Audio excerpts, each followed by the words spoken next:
Pencarian terhadap bocah berusia 7 tahun yang tenggelam di Sungai Musi, tepatnya di Dermaga 3 Ulu, Kecamatan Seberang Ulu 1, Palembang, kembali dilanjutkan. Korban diketahui bernama Sultan, saat ini masih dalam pencarian tim SAR gabungan di sejumlah titik yang tidak jauh dari lokasi tenggelam.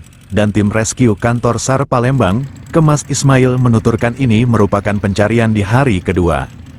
Selamat siang, untuk proses pencarian H2 terhadap korban atas nama Sultan umur 6 tahun, kita lakukan penyisiran di atas permukaan air sejauh 6 km, terdiri dari 3 km ke hulu dan 3 km ke hilir, seperti itu.